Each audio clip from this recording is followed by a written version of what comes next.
안녕하세요. 저는 최순이라고 합니다. 저는 이제 50대 후반입니다. 제가 이렇게 나와서 제 사연을 말씀드리는 게 쉽지는 않지만 누군가는 이 이야기를 들어야 한다고 생각해요. 왜냐하면 이것은 단순한 배신의 이야기가 아니라 한 사람의 거짓이 어떻게 여러 사람의 인생을 무너뜨릴 수 있는지를 보여주는 이야기이기 때문입니다. 오늘 제가 당신에게 이야기하고 싶은 것은 약 5년 전으로 거슬러 올라갑니다. 그때 저는 여전히 행복한 아내였고, 우리 가족은 평범하지만 따뜻한 일상을 살고 있었어요. 아침에 남편이 깔깔거리며 신문을 읽고, 저는 그를 위해 계란 프라이와 밥을 준비하고, 아이들은 학교 준비를 하느라 바쁜 그런 평범한 아침들이요. 하지만 모든 게 하루아침에 무너졌습니다. 정확히는 한 번의 부재로 시작된 악몽이었어요. 제 남편 김태주는 사업가였습니다. 작은 무역업을 하면서 나름 잘 살아가고 있었죠. 물론 사업이라는 게 항상 순풍만 부는 건 아니었지만 우리는 충분히 행복했습니다. 아들 하나, 딸 하나를 키워냈고 둘 다 대학까지 보냈어요. 남편과 저는 30년을 함께 했습니다. 30년이라는 세월이요. 당신도 아실 거예요. 30년이라는 시간이 얼마나 길고 얼마나 깊은 것인지. 그 안에는 수천 개의 아침이 있고 수만 개의 대화가 있고 무수한 웃음과 울음이 있는 거죠. 우리도 마찬가지였어요. 초음부터 지금까지 남편과 저는 정말로 많은 일들을 함께 겪었어요. 처음 만났을 때 남편은 26살의 청년이었어요. 저는 23살의 아가씨였어요. 백화점에서 만났어요. 제가 화장품 매대에서 일할 때였어요. 남편은 그 앞을 몇 번이나 왕복했대요. 나중에 물어봤거든요. 처음에는 제가 이쁜 줄은 몰랐다고, 그냥 자꾸 그곳이 당겨졌다고 했어요. 그리고 마지막에는 용기를 내서 말을 걸었대요. 정말 촌스러운 작업이었어요. 저는 웃음이 나왔어요.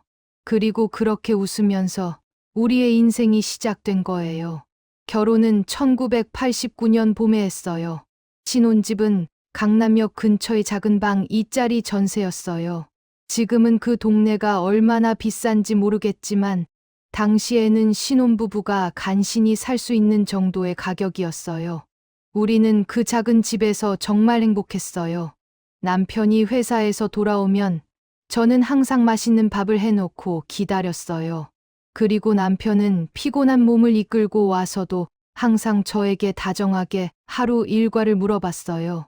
그 평범한 물음이 얼마나 소중한지 그때는 몰랐어요. 아이들이 태어났어요. 아들이 먼저 태어났고 2년 후에 딸이 태어났어요. 우리는 행복했어요. 밤새 아기 우는 소리로 깨어야 했지만 그것도 행복했어요. 아이들이 첫 발걸음을 떼었을 때 남편과 저는 얼마나 기뻐했는지. 첫 말을 했을 때는 어떻게 할 정도였어요. 엄마, 아빠라는 말을 들었을 때의 그 감동은 평생 잊을 수 없어요. 남편은 좋은 아버지였어요. 피곤한 하루를 마치고 와서도 아이들을 안아주고 높이 높이 들어올리고 등에 업고 방을 돌아다녔어요. 아들이 학교에 들어갔을 때 남편은 직접 아이의 손을 잡고 학교에 데려다 줬어요. 딸이 학원에 다닐 때도 남편은 퇴근 후 직접 데려다 주고 데려왔어요. 우리는 평범한 가정이었어요. 특별히 부유하지도 않았고 특별히 불행하지도 않았어요. 그저 많은 가정들처럼 매일 밥을 먹고 밤새 아이들 얘기를 하고 주말에는 공원에 가고 여름엔 바다에 가고 겨울엔 스키를 타는 그런 평범한 가정이었어요. 하지만 아시다시피 평범함은 계속되지 않습니다. 2015년부터 남편의 사업이 조금씩 기울기 시작했어요. 처음에는 남편도 저에게 그 정도로 심하지는 않다고 했어요. 일시적인 거다. 곧 나아질 거다라고. 저도 남편을 믿었어요. 남편은 지금까지 항상 어려운 일들을 해결해 왔거든요. 하지만 2016년, 2017년, 2018년, 시간이 지날수록 상황은 악화됐어요. 남편은 집에 오는 시간이 점점 늦어졌어요. 밤 11시, 밤 12시, 새벽 1시. 그리고 오면 항상 피곤한 얼굴이었어요. 이전에 그 밝은 표정은 어디로 가버렸는지 모르겠어요. 저는 계속 물었어요. 괜찮아? 뭐 문제가 있는 거 아니야? 하지만 남편은 항상 같은 말을 했어요. 괜찮아. 그냥 일이 많아서 그래. 너는 신경 쓰지 마. 2018년 말이 되었을 때 제 아들이 저에게 말했어요. 엄마, 아빠가 뭔가 이상해. 12살의 아이도 느낄 수 있을 정도였어요. 아버지가 점점 사라져가고 있다는 걸. 아버지의 눈빛이 예전과 다르다는 걸. 아버지가 자꾸만 딴 생각을 한다는 걸. 그리고 2019년 초, 드디어 남편이 제게 진실을 말했어요. 아니, 일부를 말했어요. 순이, 내가 사업 잘못됐어. 빚이 좀 생겼어. 빚, 얼마나? 남편이 머리를 들지 않고 말했어요. 약 5억 정도. 제 세상이 흔들렸어요. 5억이라는 돈이 얼마나 큰 돈인지, 우리 가정의 모든 것을 팔아도 갚을 수 없는 돈이라는 걸 알고 있었거든요. 5억을 어떻게 지게 된 거야? 왜 이제 말해? 왜 이제야? 남편은 대답을 하지 않았어요. 그냥 고개를 떨어뜨리고 있었어요. 이제 어떻게 하는데? 빚을 갚아야지. 집을 팔아야 해. 아이들은, 애들 학비는? 제 목소리가 점점 높아졌어요. 처음으로 남편에게 소리를 지르는 것 같았어요. 남편이 겨우겨우 입을 열었어요. 내가 어떻게 해야 할지 모르겠어. 정말로. 그 말을 듣는 순간 제 가슴이 철렁 내려앉았어요. 남편이 그렇게 약한 모습으로 저 앞에 앉아 있는 모습을 본 적이 없었거든요. 남편은 항상 강한 사람이었어요. 남편이 흔들리면 가족 전체가 흔들린다는 걸 저는 알고 있었어요. 그 밤, 우리는 오래 이야기했어요. 앞으로의 대책에 대해, 빚을 어떻게 갚을지에 대해, 아이들에게는 뭐라고 말할지에 대해. 새벽 3시까지 거실에 불을 켜고 앉아 있었어요. 결론은 간단했어요. 집을 팔자. 작은 전세 집으로 옮기자. 그리고 남편은 회사를 정리하고 다시 시작하자. 남편이 말했어요. 고마워. 너 때문에 살 수 있을 것 같아. 저는 그 말을 믿었어요. 그리고 그 믿음이 얼마나 큰 실수였는지는 며칠 뒤에 알게 되었어요. 정확히는 2019년 3월 15일 금요일이었어요. 그날도 평범한 날이었어요. 아침에 남편이 출근했어요. 출장을 가야 한다고 했어요. 며칠 안 돌아올 것 같다고 했어요. 중요한 거래처가 있다고 했어요. 그래. 조심해서 다녀와. 제가 한 그 말이 인생의 마지막 말이 되었어요. 우리가 나눈 마지막 일상적인 말이 되었어요. 남편은 검은색 가방을 들고 나갔어요. 그리고 돌아오지 않았어요. 처음엔 출장이 길어진 거라고 생각했어요. 하루, 이틀, 사흘. 남편에게 전화를 걸었어요. 언제 와? 내일 가? 하지만 전화는 받지 않았어요. 문자도 보냈어요. 택시비 필요해? 밥은 먹었어? 아무런 답도 없었어요. 4일째 되는 날, 저는 남편의 회사에 전화했어요. 남편이 지난 금요일에 출장을 간다고 했는데 아직도 안 돌아왔어요. 회사의 대리가 말했어요. 아, 그런데 사장님이 금요일 이후로는 회사에 오지 않으셨는데요? 저희도 연락을 못 받고 있어요. 그 말을 듣는 순간 제 머릿속이 하얀색으로 변했어요. 뭐라고? 사실 사장님이 최근에 좀 힘들어 보이셨어요. 사업 때문에. 혹시 더 이상 듣지 않았어요. 저는 핸드폰을 들고 경찰서로 직접 갔어요. 남편을 찾기 위해. 경찰은 일반적인 사건처럼 대했어요. 성인 남성이 자의적으로 집을 떠나는 경우는 많다고, 하지만 수사를 시작하겠다고 했어요. 수배 전단이 만들어졌어요. 저는 남편의 얼굴이 인쇄된 수배 전단을 들었어요. 그 사진은 작년 명절 때 찍은 사진이었어요. 남편이 손자들과 함께 웃고 있는 사진이었어요. 아이들에게 어떻게 말해야 할지 몰랐어요. 남편은 어디에 있는지도 모르면서 아이들의 눈을 바라봤어요. 딸이 물었어요. 엄마, 아빠는? 아빠는 일이 있어서 좀 이따가 올 거야. 그렇게 거짓말을 시작했어요. 작은 거짓말이 얼마나 큰 거짓말로 커지는지도 모르면서 첫 딸은 희망이 있었어요.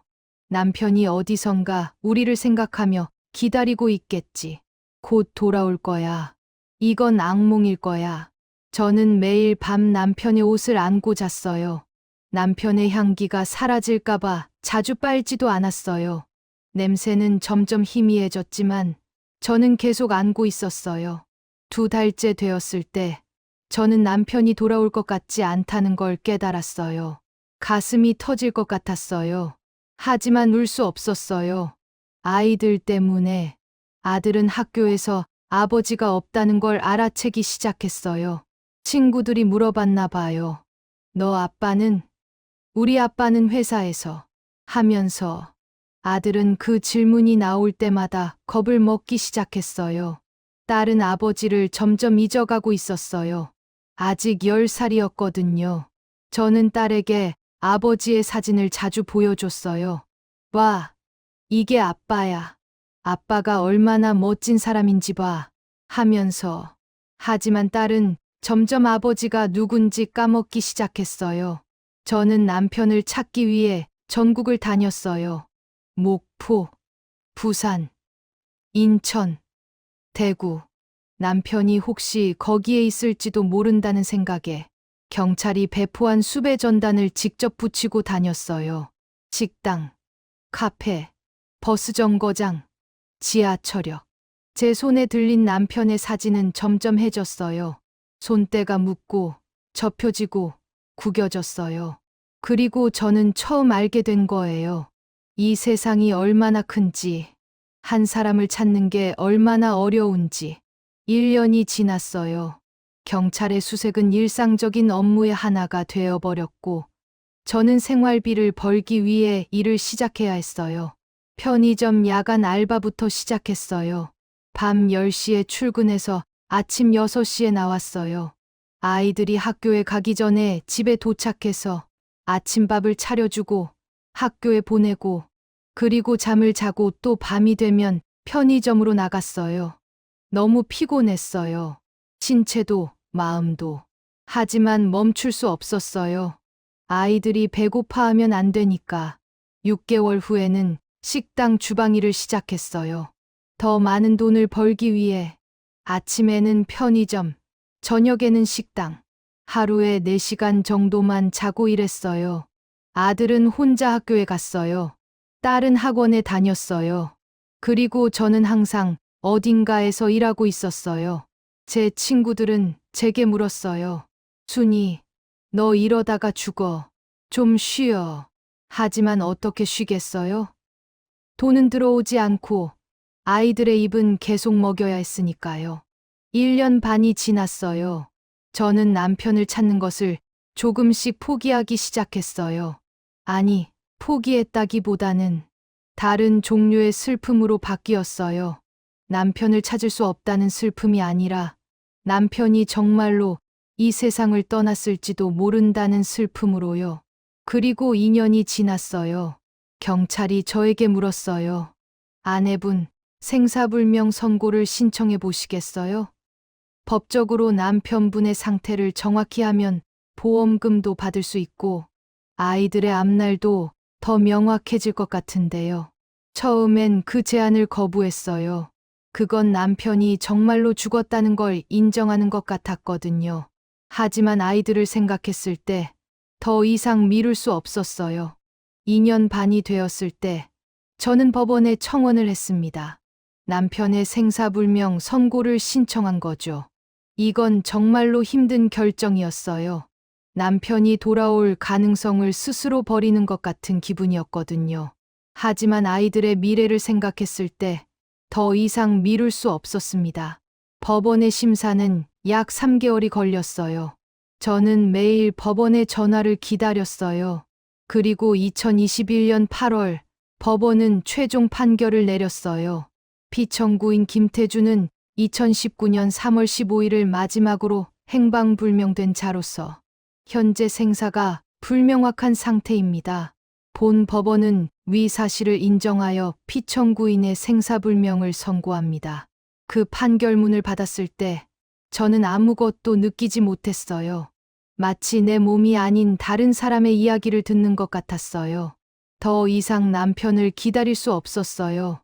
남편은 죽었고 우리는 살아가야 했어요. 아이들의 학비도 내야 했고 전세금도 내야 했어요. 생활은 더 심해졌어요. 편의점과 식당 일만으로는 충분하지 않았거든요. 그래서 저는 또 다른 일을 찾아야 했어요. 2023년 저는 청소 용역회사에 등록했어요. 강남 지역의 주택들을 청소하는 일이었어요. 이미 경험이 있었으니까요. 남편이 사라진 후 저는 자신이 할 수 있는 모든 일을 해봤거든요. 청소 일은 돈은 좀 더 나았지만 육체적으로는 훨씬 힘들었어요. 하루에 3-4집을 돌아다니면서 욕실을 닦고 부엌을 청소하고 거실에 먼지를 떨었어요. 손은 트고 허리는 아팠지만 저는 계속했어요. 강남이라는 동네는 신기한 곳이었어요. 제가 평생을 강북에서 살아온 사람이라서 그런지 강남의 그 거대한 빌딩들, 그 화려한 상점들, 그 비싼 가게들을 보면 다른 세계에 온 것 같았어요. 그곳에는 정말로 돈이 많은 사람들이 살고 있었어요. 어떻게 이렇게 큰 집에 사람이 혼자 사나 싶을 정도로 큰 집들이 많았어요. 그리고 가족이 많아도 서로 말을 별로 안 하는 것처럼 보였어요. 2024년 초, 저는 한 집에서 좀 더 정기적인 일을 할 기회를 얻게 됐어요. 청소 용역 회사에서 저한테 연락을 했어요.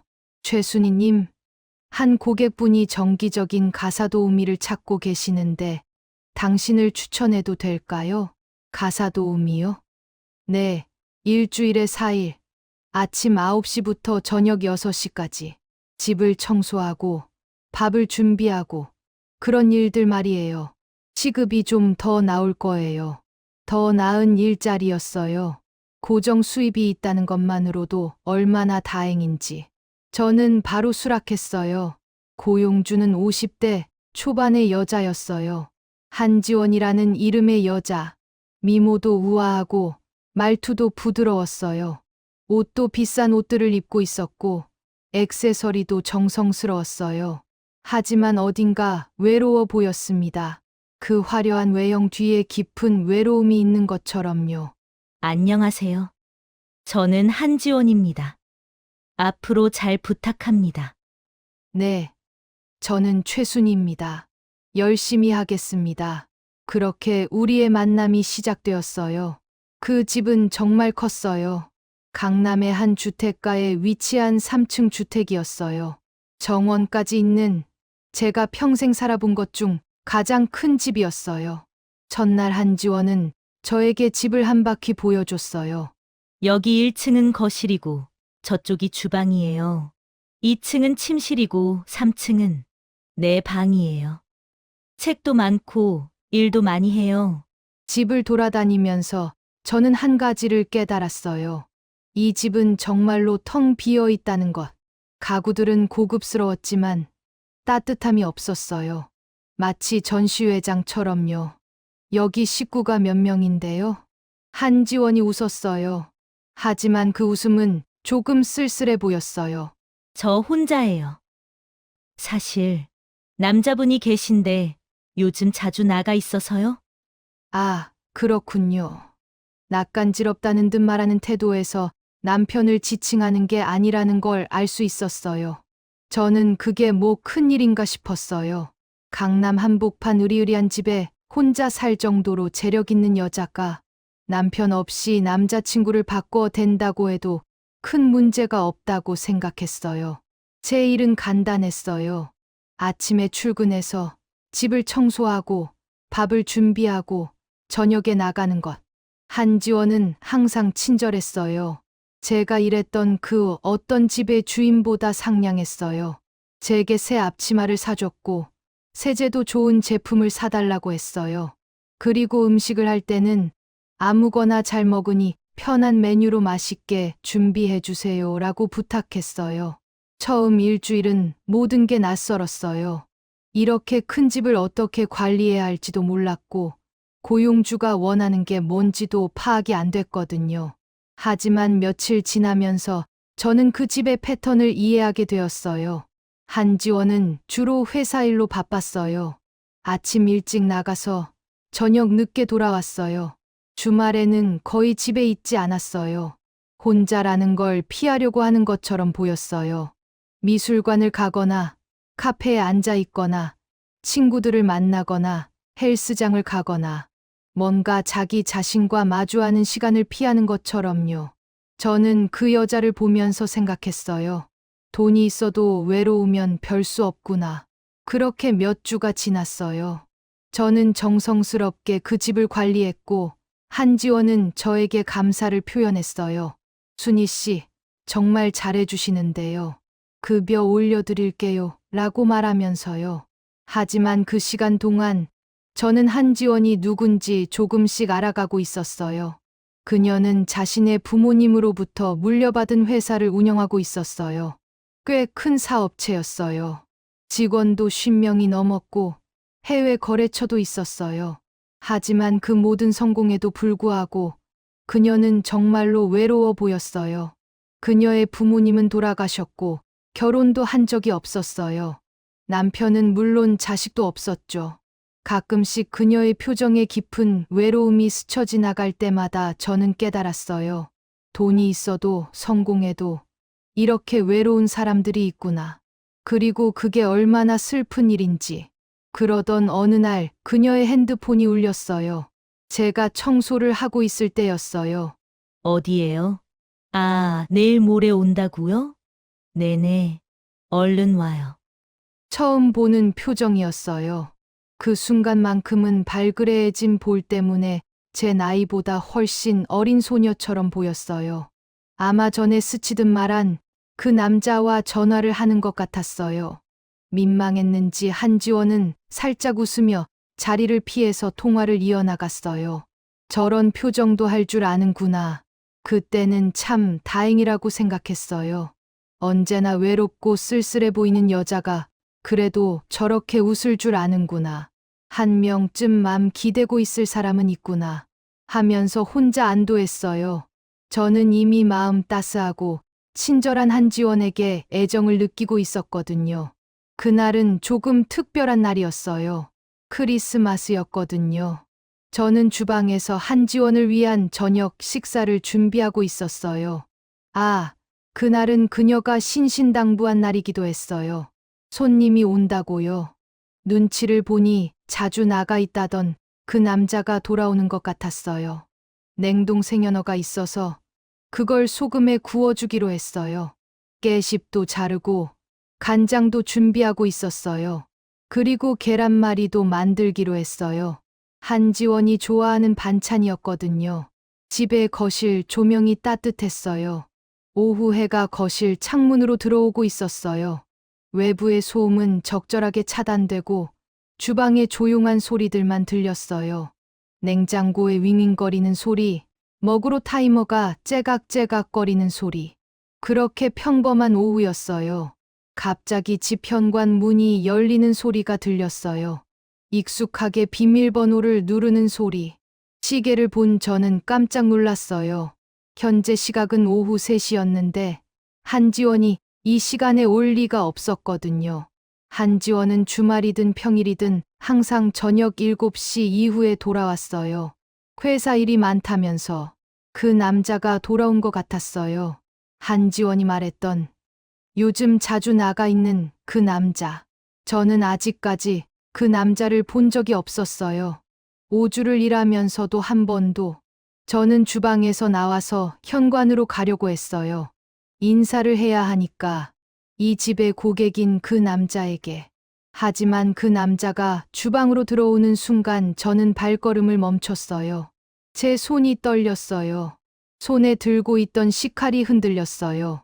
그 식칼을 빨리 내려놓고 싶었어요. 떨어뜨릴까봐 무서웠으니까. 주방의 문을 통해 들어온 남자는 정말 익숙한 사람이었어요. 꿈에도 잊어본 적 없던 그 익숙한 신체, 그 익숙한 얼굴, 그 익숙한 목, 그 익숙한 손. 5년을 기다렸던 그 남자. 제 손에 들려있던 칼이 그냥 떨어졌어요. 쨍그랑 하는 소리와 함께 식칼이 바닥에서 튀어올랐다가 다시 떨어졌어요.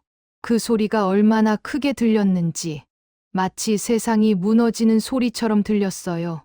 제 다리에 힘이 빠졌어요. 옆에 의자가 있었기에 저는 그 의자에 앉았어요. 의자라기보다는 쓰러졌다고 봐야 했어요. 뭔가에 의해 억지로 밀려 내려앉은 것처럼 저는 움직일 수 없었어요. 마치 제 몸이 다른 누군가의 몸이 된 것 같았어요. 마치 영화 화면을 보고 있는 관객처럼 그 상황을 객관적으로 바라보고만 있었어요. 세상이 한순간 멈춘 것 같았어요. 그 남자는 처음에 저를 알아보지 못한 것 같았어요.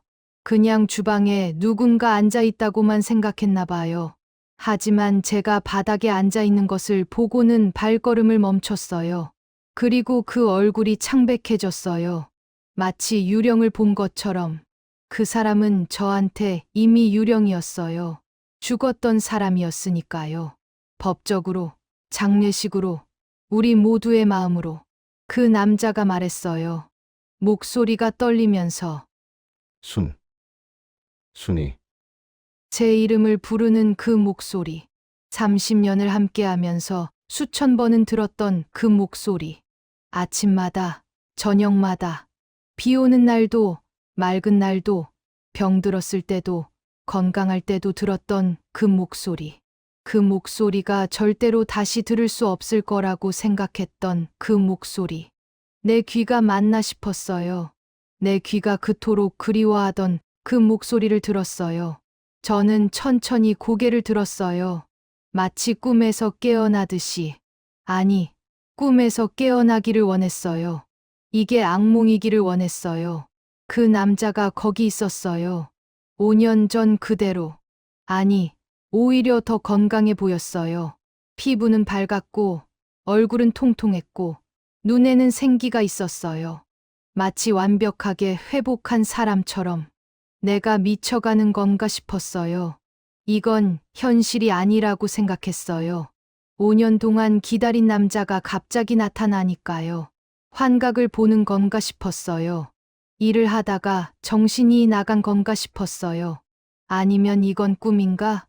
우리 가족이 계속 꾼 악몽이 또다시 반복되는 건가? 하지만 아니었어요. 그건 정말로 그 남자였어요. 김태준이었어요. 5년을 사라졌던 그 남자가 정말로 살아있었어요. 냄비가 흐르고 있었어요. 제 발 옆에 연어 국물이 바닥에 흘러내리고 있었어요. 저는 한 발자국 물러섰어요. 의자에서 일어나서. 그리고 다시 한 발자국 더 물러섰어요. 주방의 반대편으로. 마치 태준과 거리를 두고 싶었던 것처럼 태준이 다가오려고 했어요. 저에게 가까이 오지 마! 내 목소리가 나왔어요. 하지만 그건 내 목소리가 아닌 것처럼 들렸어요. 너무 차갑고, 너무 낮고, 너무 낯설었어요. 마치 다른 사람의 목소리처럼, 아니면 로봇의 목소리처럼, 모든 감정이 제거된 순수하게 기계적인 목소리. 태준이 멈췄어요. 당신, 누구세요? 제가 물었어요. 내가 정말로 묻고 싶은 것은 왜 살아있어? 였지만 내가 꺼낸 말은 누구세요? 였어요. 순이. 들어. 내가 네가 누군데 나를 알아? 태준이 입을 열었다가 다시 닫았어요. 마치 뭐라고 말해야 할지 모르는 것처럼. 내가 알던 사람은 5년 전에 죽었어요. 내가 천천히 말했어요. 한마디씩. 마치 큐를 읽는 배우처럼. 2019년 3월 15일, 금요일. 오후 2시. 그때 당신이 이 집을 나갔어요. 출장 간다고 하면서. 그리고 돌아오지 않았어요. 태준의 얼굴이 점점 창백해지고 있었어요. 경찰에 신고했어요. 당신을 찾으라고. 우리는 1년을 기다렸어요. 2년을 기다렸어요. 그리고 2년 반 후에 법원은 판결을 내렸어요. 내가 법원의 판결문을 읊조렸어요. 마치 그것을 암기했던 것처럼. 피청구인 김태준은 2019년 3월 15일을 마지막으로 행방불명된 자로서 현재 생사가 불명확한 상태입니다. 본 법원은 위 사실을 인정하여 피청구인의 생사불명을 선고합니다. 순이, 제발. 우리는 당신을 위해 장례식을 했어요. 비어있는 관으로 당신의 사진 액자 앞에서 내가 계속 말했어요. 내 목소리는 점점 높아지고 있었어요. 아들은 고등학교 졸업식에 아버지가 없었어요. 누군가는 아빠는? 이라고 물었고 우리 아들은 대답할 수 없었어요. 우리 딸은 아버지의 얼굴을 잊어가고 있었어요. 태준이 제 얘기를 하려고 했어요. 나는 정말로 닥쳐. 내가 말했어요. 당신이 말할 자격이 있는지 나중에 결정할 거야. 먼저 당신의 귀로 들어. 당신이 어떤 선택을 했는지 말야. 태준은 더 이상 말을 하지 않았어요. 5년 동안 나는 밤을 새가며 일했어. 편의점도 다니고 식당 주방도 다니고 청소도 했어. 하루에 4시간만 자면서 아이들 학비 내려고 전세금 내려고 당신이 없어도 가족이 무너지지 않도록 견디려고. 내가 주방의 의자에 앉았어요. 그리고 태준을 바라봤어요. 당신은 어디에 있었어? 이 5년 동안 태준이 나를 보고 있었어요. 하지만 눈을 마주칠 수 없었어요. 죄책감으로 가득 찬 눈빛으로. 한참의 시간이 지난 후 태준이 입을 열었어요. 순이. 사실이야. 내가 사업이 망했어. 5억이 넘는 빚을 지게 됐어. 그리고 그래서 도망쳤다는 거? 응. 사라지고 싶었어. 너희 때문에 더 힘들었어. 너희를 봤을 때 내 자신이 너무 초라해 보였어. 가족을 부양할 수 없는 남자. 빚을 만든 남자. 그냥 그 모든 게 너무 싫었어. 그래서 새로 시작하고 싶었어. 무일푼이 되어서라도. 그래. 그래서 우리를 버렸어? 순이, 미안해. 정말로. 난 조용히 해. 너는 설명할 자격이 없어. 태주는 입을 다물었어요. 저는 손이 벌벌 떨리고 숨쉬기 어려운 지경이었지만 질문을 계속했어요. 한지원이랑은 무슨 사이야? 한지원은 거리에서 자동차에 치일 뻔한 날 만났어. 난 우연히 그 자리에 있었고 그 여자가 차에 치일 뻔하니까 밀어냈어. 당신이 밀어냈다? 응. 그래서 내가 대신 다쳤어. 팔이. 태준이 자신의 팔을 보여줬어요. 하지만 아무런 상처도 흔적도 없었어요. 5년도 전의 일이니까 당연하지만 그 후로 자꾸 만나게 됐어. 병원에서, 카페에서. 그 여자가 자꾸만 나를 챙겨줬어. 밥도 사주고, 약국도 가주고, 쉬라고도 하고. 그리고 당신은? 태준이 대답하지 않았어요. 당신은 뭐라고 했어? 이 여자한테 뭐라고 말했는데? 침묵이 흘렀어요. 그 침묵 자체가 대답이었어요. 아내가 없다 했어? 자식들 얘기도 안 했겠지. 그렇게 총각 행세했니? 태준이 고개를 푹 숙이고 아무 말도 하지 않았어요. 혼자라고 했어? 외로움을 같이 나누고 싶다고 했어? 그는 계속 말이 없었어요. 하지만 침묵이 답이었어요. 그 여자한테 당신이 자기를 구했다고, 저 남자가 나 한지원을 구원했다고 생각하게 만들었어? 순이, 그게 제발, 더 이상 말하지 마. 저는 결국 울면서 소리쳤어요. 이 여자는 당신을 사랑했어. 진심으로. 당신이 자신과 같은 외로움을 가진 사람이라고. 자신이 당신을 구원할 수 있다고. 함께 새로운 삶을 살 수 있다고 생각했어. 그런데 당신은 그 여자한테도 거짓을 말했어. 내가 정말로 미안해. 태준이 내게 가까이 오려고 했어요. 하지만 내가 손을 들어서 말렸어요. 손 대지 마. 당신은 5년 동안 우리를 죽였어. 우리 모두를 차례대로 죽인 거야. 그래서 이제 당신을 봐도 아무 감정도 없어. 분노도, 슬픔도, 미움도, 그 어떤 감정도. 단지 차갑고 텅 빈 공간만 남아있어. 태준이 침대에 앉았어요. 마치 다리에 힘이 빠진 것처럼. 난 가서 한지원을 만날 거야. 그리고 모든 것을 그 여자에게 말할 거야. 그 시간이 정확히 언제인지는 기억나지 않아요. 오후 5시쯤이었나? 6시쯤이었나? 시간의 감각이 없었어요. 태준과 나는 거실에 앉아 있었어요. 침침한 거실, 불을 켜지 않은 채로. 그냥 어둠 속에서. 그때 한지원이 들어왔어요. 태준 씨 왔어? 정말 오랜만이다. 여행은 즐거웠어? 그 목소리는 밝았어요. 업무로 피곤하겠지만 태준을 보면 기분이 좋아질 거라는 기대감으로 가득한 목소리였어요.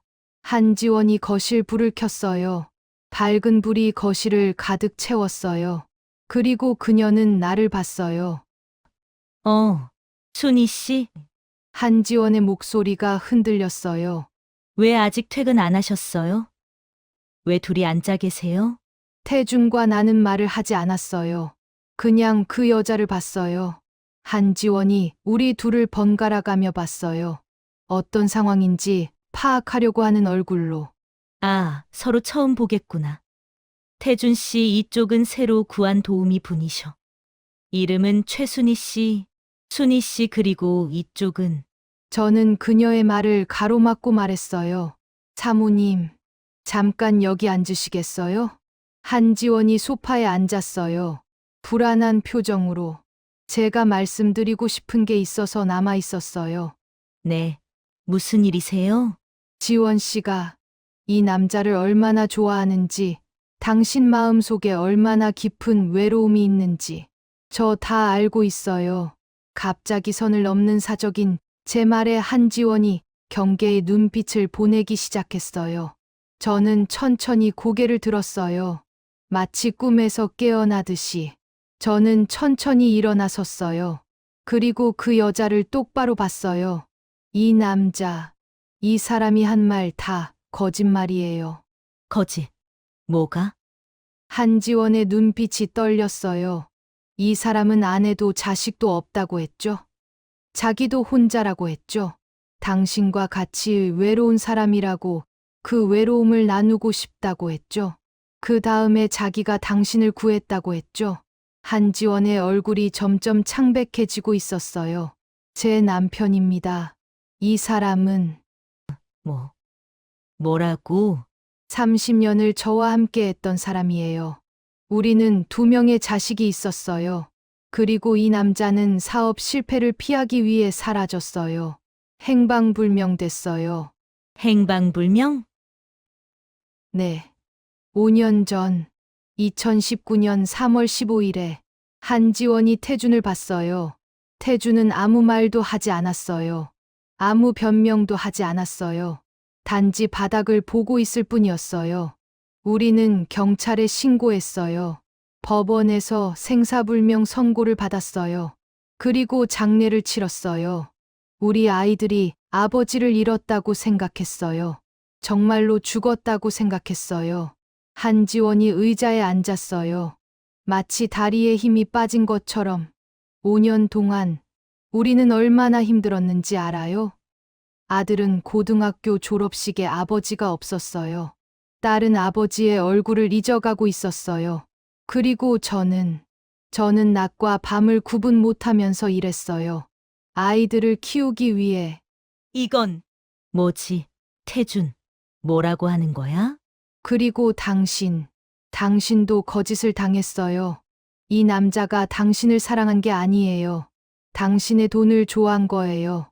당신을 도와주고 싶다던 그 마음도, 당신과 함께하고 싶다던 그 마음도 모두 거짓이었어요. 한지원이 눈물을 흘리기 시작했어요. 그런데 그건 슬픔의 눈물이 아니라 분노의 눈물이었어요. 제 것처럼 저는 그 집을 떠났어요. 그 다음 날 아침, 제 짐을 챙기고 그 지원이 주던 앞치마를 벗고 주방의 물론들을 정리하고 그리고 그 집을 나왔어요.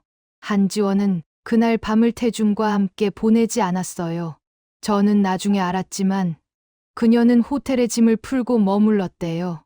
그리고 태준에게 나가라고 했대요. 이 집에서, 내 앞에서 사라져. 태준은 며칠을 그 집에서 보냈다가 결국 떠나갔어요. 어디로 갔는지는 모르겠어요. 그리고 저는 더 이상 알고 싶지도 않아요. 한지원은 저에게 한 통의 문자를 보냈어요. 저는 그녀에게 답장을 보냈어요. 당신의 잘못이 아니에요. 당신도 피해자예요. 우리 둘 다. 그게 전부였어요. 더 이상의 대화는 없었어요. 저는 요양원에서 일을 시작했어요. 노인들을 돌보는 일이었어요. 그곳에서 저는 생각했어요. 이 노인들도 저처럼 배신을 경험했을까? 아니면 저처럼 외로움을 안고 살아가는 사람들일까? 아니면 저처럼 누군가에게 버려진 경험이 있을까? 하지만 저는 그들에게 묻지 않았어요. 사적인 질문을 하지 않았어요. 단지 정성스럽게 돌봐줬어요. 밥을 떠먹여주고, 약을 챙겨주고, 목욕을 도와주고, 옷을 입혀주고, 그리고 손을 잡아줬어요. 할머니, 오늘은 기분이 어때요? 응, 괜찮지. 예. 넌? 저도 괜찮습니다. 할머니가 계시니까 그런 대화들이 저를 살게 해줬어요. 제가 아직도 누군가에게 필요한 사람이라는 걸 깨달았거든요. 제 아이들은 지금 잘 살고 있어요. 아들은 대학원에 진학했어요. 딸은 사회복지사 시험에 합격했어요. 처음에는 아버지의 배신으로 상처를 입었지만 이제는 자신들의 인생을 만들어가고 있어요. 제 아들이 한 번은 저에게 말했어요. 엄마, 아빠가 왜 사라졌는지 이제 알 것 같아. 아빠는 약한 사람이었어. 그리고 약한 사람은 자기가 약하다는 걸 인정하지 못한 거야. 그래서 도망쳤던 거야. 저는 그 말을 들으면서 처음으로 태준에 대해 미움보다는 연민을 느꼈어요. 물론 그것이 그의 행동을 정당화하지는 않아요. 하지만 그의 약함을 이해할 수 있게 되었어요. 저는 요양원에서 계속 일하고 있어요. 하루하루를 열심히, 성실하게. 그리고 가끔 밤에 혼자 있을 때면 그 5년이 현실이었는지 꿈이었는지 가끔 헷갈려요. 하지만 그건 현실이었어요. 정확한 현실이었어요. 그리고 저는 한 가지를 배웠어요. 사람은 다른 사람을 배신할 수 있다는 것. 아무리 오래 함께 했어도, 아무리 사랑했어도 사람은 그렇게 쉽게 버려질 수 있다는 것. 그리고 그런 일이 일어났을 때 우리가 할 수 있는 가장 중요한 일은 분노가 아니라 앞으로 나아가는 것이라는 것. 제 30년은 거짓이었을지도 몰라요. 하지만 제 앞으로의 인생은 진실이에요. 제가 만드는 인생이니까요. 당신들은 이 이야기를 어떻게 들었어요? 제 남편을 미워해 주셨나요? 아니면 한지원을 불쌍해 주셨나요? 아니면 저를 응원해 주셨나요? 저는 그 누구도 미워하지 않기로 결심했어요. 미움은 에너지를 소모할 뿐이니까요. 대신 저는 용서하고 잊으려고 노력하고 앞으로 나아가려고 해요. 그것이 제가 할 수 있는 최고의 복수라고 생각합니다. 그것이 제가 할 수 있는 최고의 치유라고 생각합니다. 그것이 제가 할 수 있는 최고의 사랑이라고 생각합니다. 나 자신에 대한 감사합니다. 제 이야기를 들어주셔서.